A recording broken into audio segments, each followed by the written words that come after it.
réfléchir avec vous au sujet de la prière.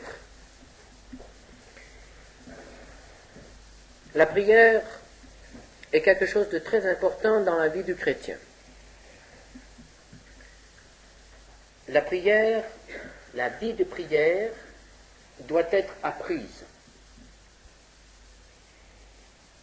Et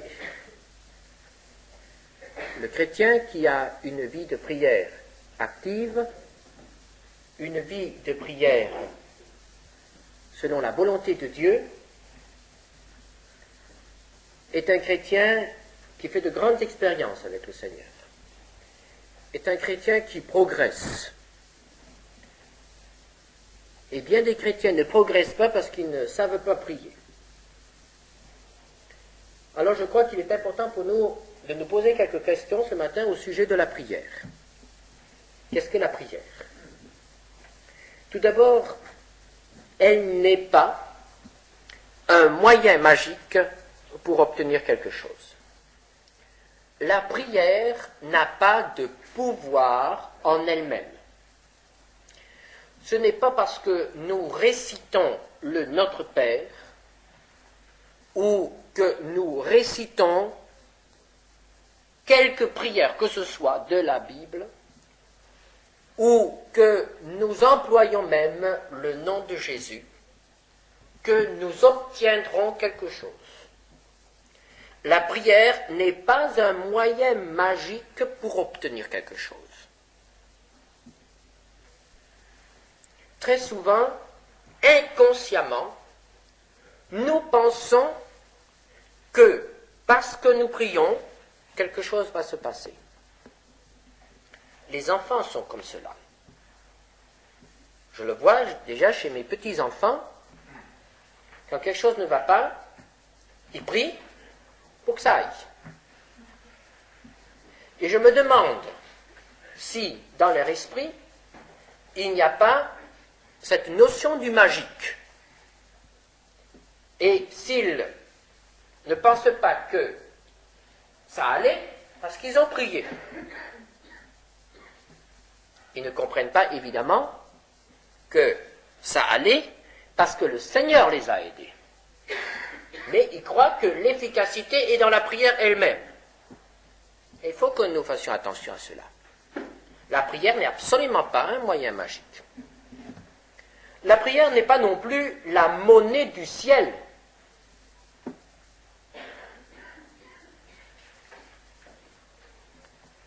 Certaines personnes pensent que pour obtenir quelque chose, elles doivent payer.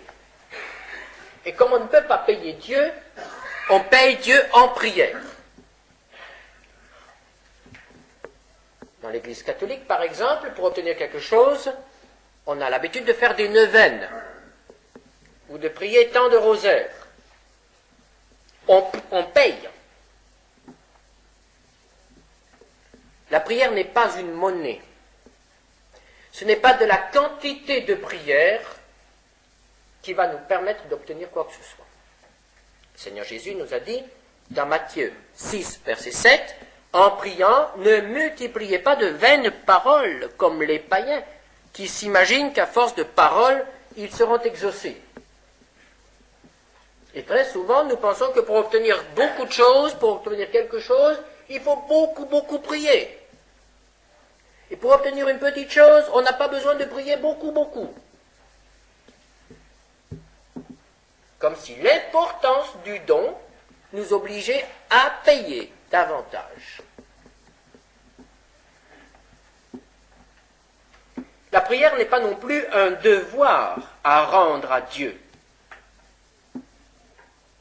Certaines personnes pensent que Dieu est fâché lorsqu'on ne prie pas. Certaines personnes pensent que nous sommes obligés de prier pour que Dieu soit satisfait. Que c'est notre manière, la manière des chrétiens, de faire des sacrifices. Autrefois, on apportait un bœuf ou on apportait un agneau. Aujourd'hui, on apporte des prières.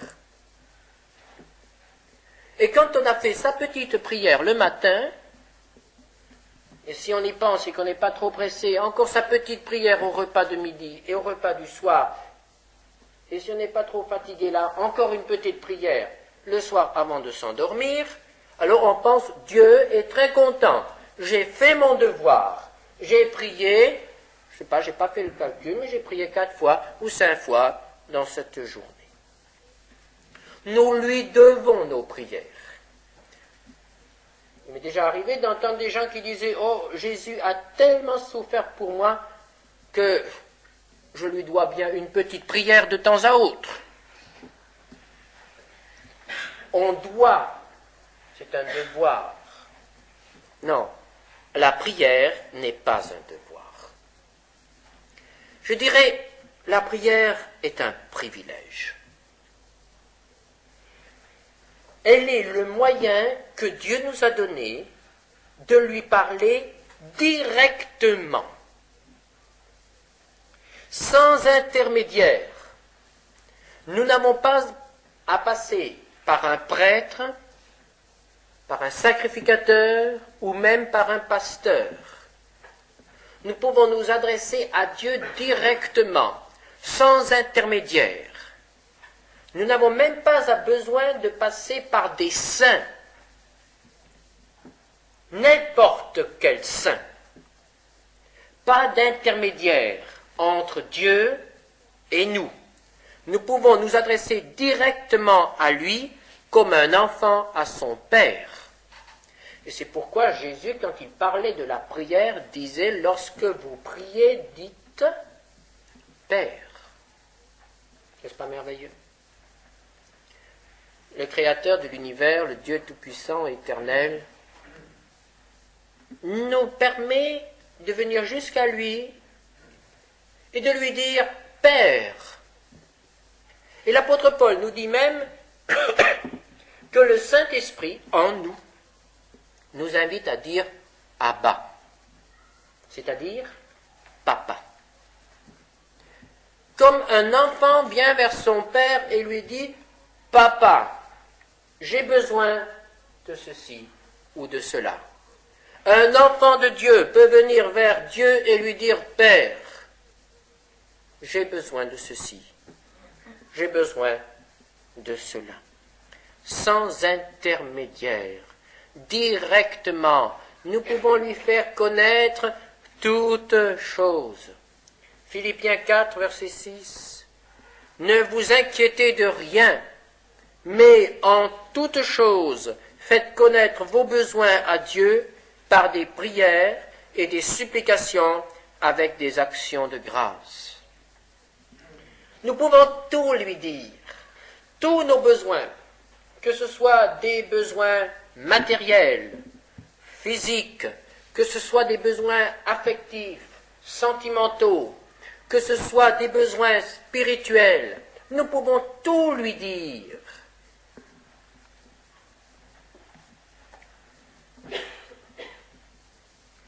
Je crois que je vous ai déjà raconté le témoignage d'une mémé qui m'a beaucoup impressionné quand j'ai entendu cette histoire.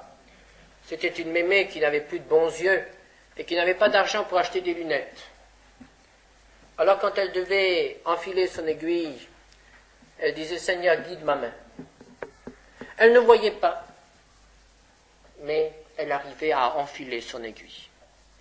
Et voyez-vous, nous avons un Père, le maître de l'univers, qui est prêt à guider la main d'une mémé pour qu'elle puisse enfiler son aiguille. Et nous voyons à quel point le Seigneur est condescendant envers nous. Est-ce que nous le ferions, nous, pour une mémé? Est-ce que nous le ferions pour quelqu'un d'autre? Est-ce que nous serions prêts à rendre ces petits services, à écouter ces petites requêtes, les requêtes des enfants, les requêtes des jeunes, les requêtes d'un adulte? Tout cela, c'est parfois si mesquin, si petit, et le Seigneur est pourtant prêt à écouter.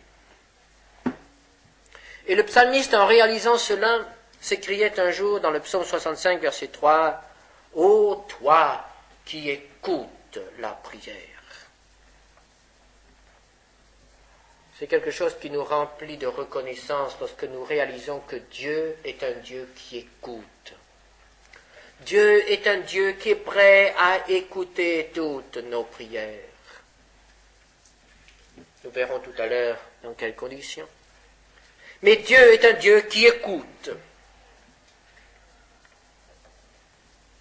N'ayons pas peur de nous adresser à lui. Il n'y a pas de trop grandes choses pour lui et il n'y a pas de trop petites choses pour lui. Dieu est un Dieu qui écoute. Et la prière, c'est le moyen justement de parler à ce Dieu qui écoute. La prière, c'est aussi le moyen de collaborer avec Dieu. Car lorsque je lui ai assez parlé de moi, je peux commencer à parler au Seigneur des autres. Et ça, c'est une bonne chose quand nous commençons à lui parler des autres. C'est-à-dire à lui parler des malades, par exemple. Jacques 5, verset 16. « Priez les uns pour les autres, afin que vous soyez guéris. » Le Seigneur permet que nous ayons toujours des malades à lui apporter.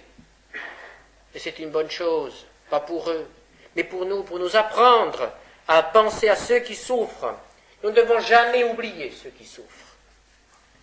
Nous pouvons prier pour nos amis, pour nos familles, pour ceux qui ne le connaissent pas encore, comme pour ceux qui le connaissent. Nous pouvons même prier, nous dit le Seigneur Jésus, pour nos ennemis. Matthieu 5, 44, priez pour ceux qui vous maltraitent et qui vous persécutent.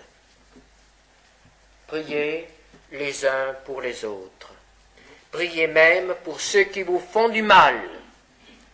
Ne priez pas pour qu'ils soient punis, priez pour qu'ils soient pardonnés et qu'ils cessent de marcher dans des voies d'égarement et de méchanceté.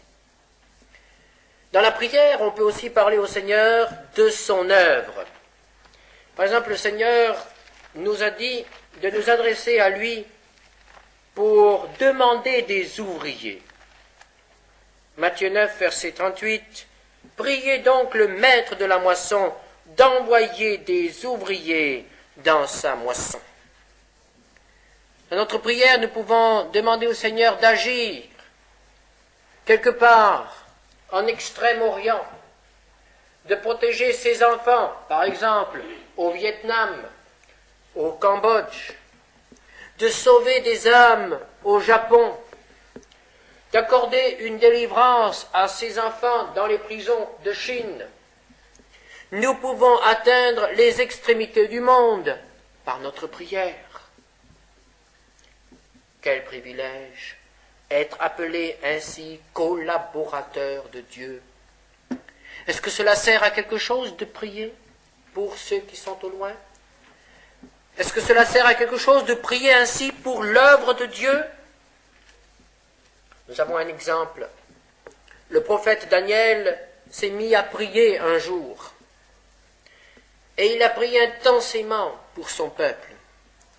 Et voici qu'un ange est venu et lui a dit dans Daniel 9, verset 23, « Lorsque tu as commencé à prier, la parole est sortie. » Et c'était une parole de délivrance.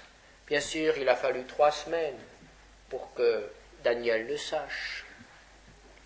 Mais au moment où Daniel a commencé à prier, Dieu a commencé à agir. Et très souvent, Dieu n'agit pas, non pas parce qu'il ne peut pas agir, non pas parce que le mal est trop grand, mais Dieu n'agit pas parce que l'Église ne prie pas. Dieu serait prêt à faire de grandes choses, mais où sont les hommes et les femmes qui, comme Daniel, se mettent à prier, non pas pour eux, mais pour leur peuple. Oh, comme notre peuple, comme la France, a besoin d'intercesseurs. Dieu cherche certainement parmi les Français ou ceux qui demeurent en France des hommes et des femmes qui lèvent vers lui leurs mains pour ce peuple qui ne le connaît pas. Est-ce que nous sommes prêts à prier? Comment prier?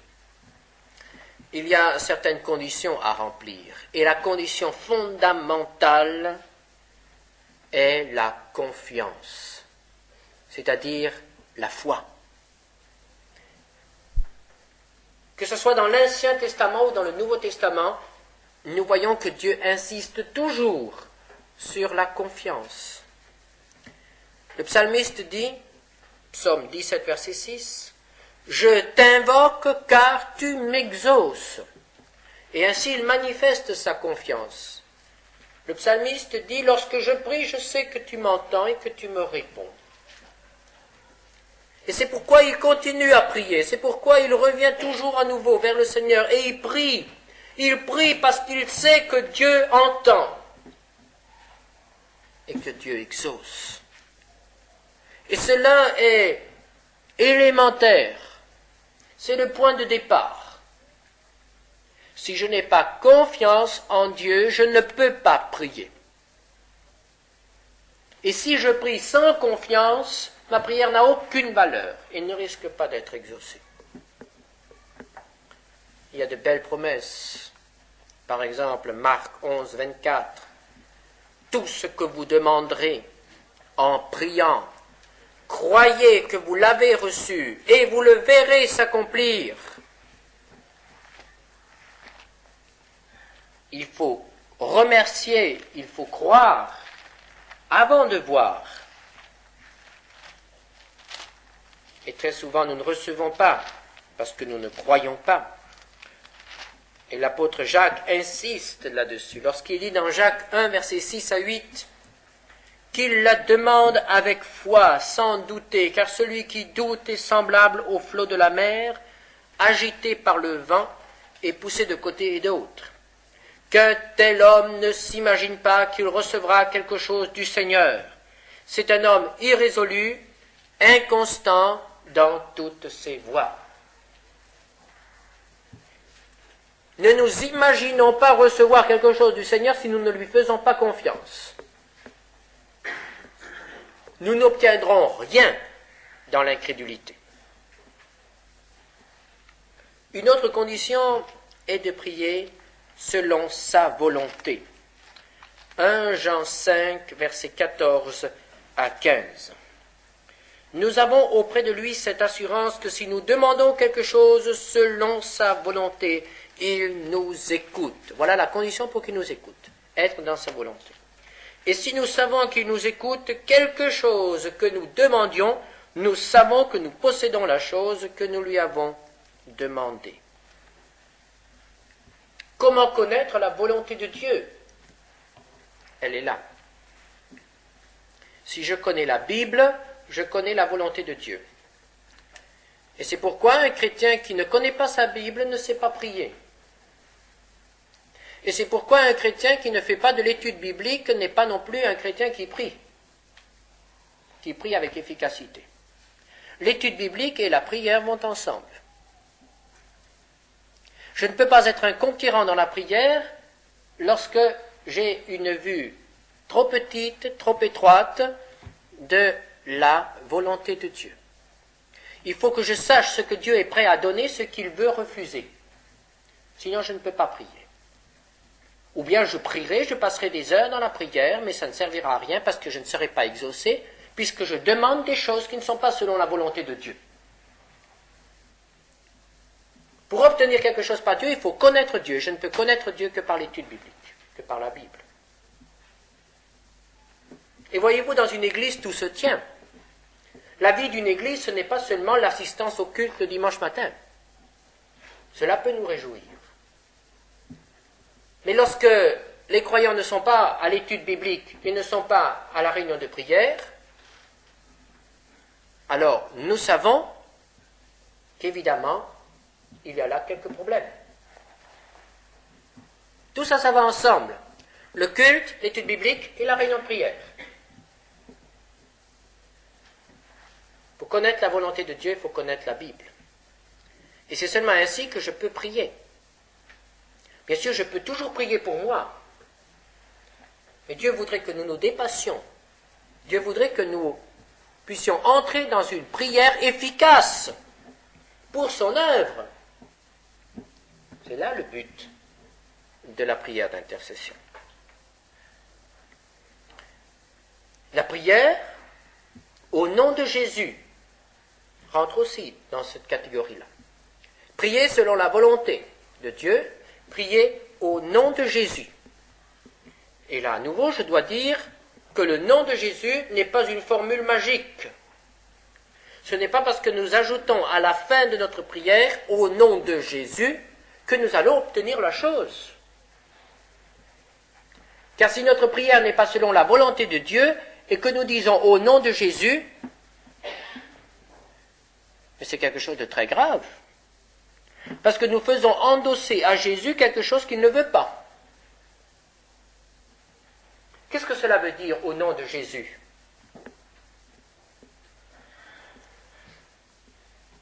Lorsque j'envoie un de mes enfants vers ma femme pour chercher quelque chose, je lui dis, va et dis à maman, papa a dit de donner cela. Et que fait cet enfant? Cet enfant va et dit, papa a dit. Peut-être pour lui c'est magique. Et pour ma femme, elle sait que je suis derrière, que je veux cela. Et l'enfant l'obtient. C'est comme si je demandais moi-même la chose. L'enfant demande au nom de papa. C'est la même chose. Lorsque je viens vers le Seigneur et que je dis, Seigneur, au nom de Jésus, je te demande ceci ou cela. C'est comme si Jésus demandait à son Père, donne-moi ceci ou cela pour un tel. Et vous comprenez qu'on ne peut pas dire alors au nom de Jésus pour toutes les prières. Ce n'est pas possible.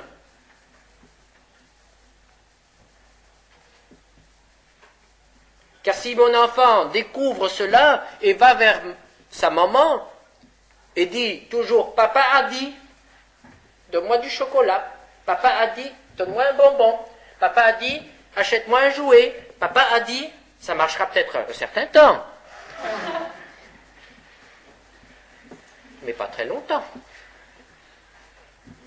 C'est un abus d'autorité, cela, n'est-ce pas? Mais voyez-vous, la prière, c'est comme ça. Il faut être certain que nous pouvons demander au nom de Jésus. En somme, lorsque nous disons « je viens au nom de Jésus », c'est comme si Jésus lui-même demandait la chose.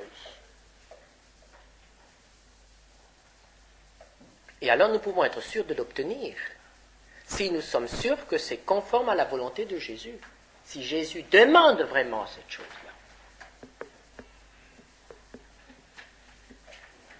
Le Seigneur Jésus a dit, Jean 16, verset 24, « Jusqu'à présent, vous n'avez rien demandé en mon nom. Demandez et vous recevrez, afin que votre joie soit parfaite. » Le Seigneur est prêt à nous donner. Quelle sera l'attitude qui découle de la compréhension de ces choses? Tout d'abord, nous exposerons nos besoins sachant qu'il nous écoute. Nous n'avons pas besoin d'insister. Nous n'avons pas besoin de revenir à la charge. Nous pouvons dire tout simplement, Seigneur, voici, j'ai besoin de ceci, j'ai besoin de cela. Seigneur, voici telle ou telle situation dans ma famille, dans mon église, dans mon travail. Voici la situation. Marthe et Marie ont envoyé un messager à Jésus et lui ont dit, Seigneur, celui que tu aimes est malade. Elles n'ont rien demandé, elles ont exposé la situation, laissant à Jésus entière liberté pour répondre comme il pensait. Et lorsque nous prions, c'est la même chose. Nous devons exposer nos besoins, laissant à Dieu entière liberté de répondre à nos besoins selon ses pensées. Nous n'avons pas à dire ce que Dieu doit faire. Et la deuxième chose sera de faire confiance. Il m'a entendu, il m'a compris, maintenant je fais confiance. Maintenant je sais qu'il agira. Il agira pour mon bien, même s'il dit non, et pour le bien de celui pour lequel je prie, même si sa réponse est peut-être tout à fait le contraire de ce que je pensais. Faire confiance. Donc, la foi est l'essentiel dans la prière. Et quels sont les obstacles à la prière? Car il y a des obstacles. Et l'apôtre Pierre en parle. Et il dit aux hommes, aux maris, qu'ils doivent faire attention dans leur comportement avec leurs femmes, 1 Pierre 3, verset 7, afin que rien ne vienne faire obstacle à vos prières. Donc, dans notre comportement, entre nous, nous pouvons nous créer des obstacles à la prière. Et quels sont ces obstacles? L'obstacle principal, c'est le péché. Pourquoi? Parce que le péché nous sépare de Dieu. Or, la prière n'est possible que si nous sommes en communion avec Dieu. S'il y a quelque chose entre Dieu et moi, je ne suis plus en communion. Dieu ne peut pas écouter un rebelle. Si Dieu me dit, fais ceci, et je dis non, et 5 minutes plus tard, je viens vers le Seigneur, je lui dis, Seigneur, donne-moi quelque chose. Que va me dire le Seigneur? Fais ce que je t'ai demandé. C'est comme ça que nous éduquons nos enfants, n'est-ce pas? Obéis. C'est pas à moi de t'écouter d'abord, c'est à toi de m'écouter d'abord. Alors Dieu ne peut pas répondre à un rebelle. Si nous refusons d'obéir dans un domaine précis de notre vie, ne nous attendons pas à ce que nos prières soient exaucées. Il ne peut pas non plus agréer une prière souillée, c'est-à-dire une prière égoïste, une prière impure, une prière qui n'a pas des motifs spirituels. Psaume 66, verset 18. Si j'avais conçu l'iniquité dans mon cœur, le Seigneur ne m'aurait pas exaucé. Donc la prière, le péché sépare, le péché empêche la prière. Autre chose empêche la prière. Et là, c'est plus subtil encore que le péché, car cela nous le savons. Mais il y a un très grand obstacle à la prière, c'est la superficialité. En effet, très souvent nous prions et nous ne pensons même pas ce que nous disons. Nous prions et nous oublions aussitôt ce que nous avons demandé. Mais comment voulez-vous que Dieu nous donne quelque chose qui nous tient si peu à cœur? Seigneur, bénis-le, Seigneur, guéris-le, Seigneur, fais ceci, Seigneur, fais cela.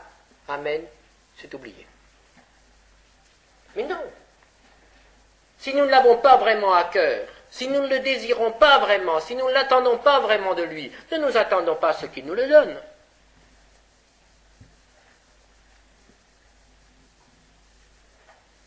La recherche de nous-mêmes est un autre obstacle à la prière.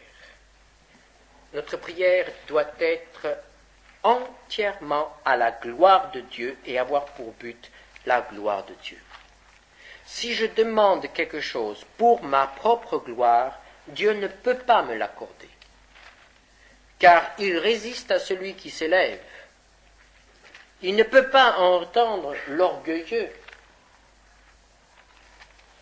Alors, ma prière doit avoir comme but sa gloire. Ainsi, la prière est quelque chose de merveilleux. Je crois que nous ne réalisons pas le prix de ce privilège de pouvoir prier. Je crois que si nous savions vraiment prier, nous passerions peut-être moins de temps à la prière, mais ce temps que nous passerions serait tellement mieux rempli, serait beaucoup plus efficace. Et peut-être que certains d'entre nous qui ont tant d'hésitation à commencer à vivre une authentique vie de prière, s'élanceraient là-dedans avec joie. C'est le moyen pour vous de travailler, c'est le moyen pour vous de porter du fruit, quelle que soit votre situation. Que vous soyez seul, que vous soyez malade, que vous soyez infirme, que vous soyez n'importe dans Dans n'importe quelle situation, vous pouvez prier. Et quand vous priez, Dieu agit. N'est-ce pas merveilleux? Vous pouvez être plus efficace qu'un missionnaire si vous savez prier. Apprenons à prier. Et pour terminer, je lirai cette belle promesse du Seigneur que vous trouverez dans Jean 15, verset 16. « Ce n'est pas vous qui m'avez choisi, mais moi, je vous ai choisi, et je vous ai établi afin que vous alliez et que vous portiez du fruit, et que votre fruit demeure, afin que ce que vous demanderez au Père en mon nom, il vous le donne. » La prière nous permet de porter du fruit, un fruit qui demeure.